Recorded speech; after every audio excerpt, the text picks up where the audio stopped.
Sir आपका नाम? Sir मेरा नाम सौरभ कोंडल, अध्यक्ष ओबीसी संघर्ष समिति हिमाचल प्रदेश।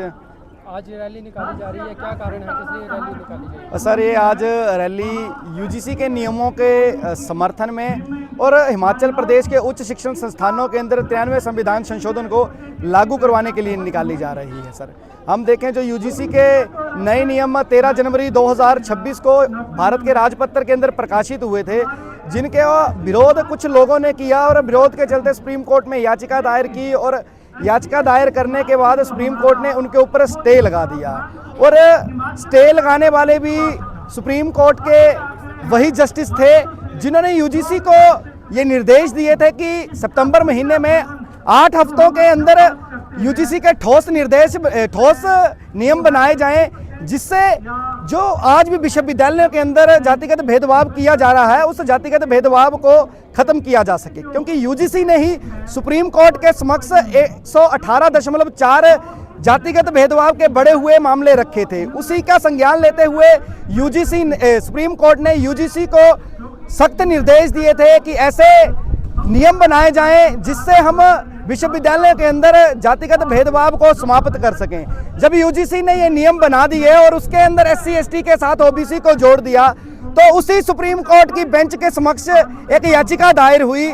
उसी बेंच ने ये खेद जताते हुए उनके ऊपर स्टे कर दिया, कहा कि इन नियमों का अब दुरुपयोग हो सकता है। तो मेरा एक सवाल भी है उन जस्टिसों से कि जनाब साहब, जब आपको ये लगा कि आज के समय के अंदर विश्वविद्यालयों के अंदर जातिगत भेदभाव हो रहा है, इसलिए आपने यूजीसी को नियम बनाने के आदेश दिए। जब यूजीसी ने नियम बना दिए, उसके बाद जब याचिका दायर हुई, एक तबका उठकर आपके समक्ष आया, तब आपको लगा अब इन नियमों का दुरुपयोग हो सकता है। तो आखिर कैसे दुरुपयोग होगा जब जातिगत भेदभाव आज के समय में जारी है? हम केंद्रीय विश्वविद्यालयों के अंदर देखें, ओबीसी प्रोफेसरों के 80% पद खाली हैं, एससी प्रोफेसरों के 64% पद खाली हैं, एसटी के 83% प्रोफेसरों के पद खाली हैं। इसका मतलब आज भी आपका जो पैनल होता है, इंटरव्यू पैनल, वो जाति देखकर लोगों को बाहर कर देता है, वो प्रोफेसर पदों पर उनकी नियुक्तियां नहीं करता है। इसका मतलब जातिगत भेदभाव जारी है, तो दुरुपयोग कैसे होगा? ये मेरा उस सुप्रीम कोर्ट की बेंच से सवाल है। जब आपने स्टे लगाई तो आपने दोबारा से ये संज्ञान नहीं लिया कि जिन मामलों को 118.4% बड़े हुए जातिगत भेद मामलों को संज्ञान लेते हुए आपने ठोस नियम बनाने का आदेश दिए, तो आप उस समय ये क्यों भूल गए? और दूसरा, हम 93वें संविधान संशोधन की बात कर रहे हैं। 93वां संविधान संशोधन उच्च शिक्षण संस्थानों के अंदर जिसके माध्यम से ओबीसी वर्ग के बच्चों को हायर एजुकेशन इंस्टीट्यूट के अंदर 27% का आरक्षण मिलना था, लेकिन आज भी 27% का आरक्षण जो है ओबीसी के बच्चों को नहीं मिल पा रहा है। पूरे देश के अंदर 2006 के अंदर इसे लागू कर दिया गया, तो 2005 में संशोधन हुआ, 2006 के अंदर पूरे देश के अंदर लागू हो गया। लेकिन हिमाचल प्रदेश के ओबीसी वर्ग का ये दुर्भाग्य है कि आज तक कांग्रेस की सरकार, भाजपा की सरकार, कांग्रेस की सरकार, इन पार्टियों की सरकारें आती जाती रही, लेकिन ये 93वां संविधान संशोधन सिर्फ संविधान के अंदर ही लिखा रह गया, संविधान के अनुच्छेद 15(5) के अंदर ही लिखा रह गया, सीमित रह गया।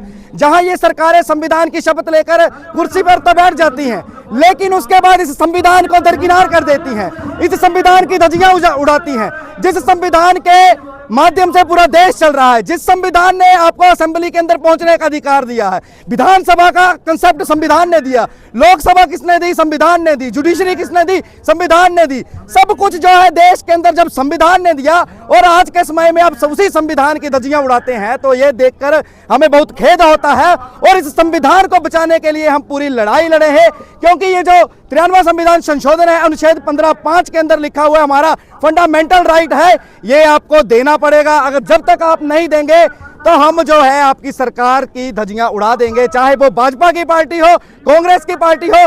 आने वाले समय के अंदर दोनों पार्टियों को बाइकआउट किया जाएगा। इसलिए मैं अभी भी समय रहते कांग्रेस की सरकार से ये कह देना चाहता हूं, आज हम भूखे हैं, हमें रोटी की जरूरत है। जब आज के अब भूखे आदमी को रोटी नहीं खिलाओगे तो वो चिल्लाता रहेगा, वो हर रोज चिल्लाएगा और हर गली, हर नुक्कड़, हर गांव, हर कस्बे के अंदर जाकर चिल्लाएगा कि मुझे रोटी खिलाई जाए, मैं भूखा हूं, मुझे मेरे अधिकार दे दिए जाएं, जिन अधिकारों का हनन आप पिछले 20 सालों से कर रहे हैं। अगर आप इन अधिकारों को लागू नहीं करेंगे तो ये भूखा आदमी एक दिन तुम्हारी सत्ता को खत्म कर देगा।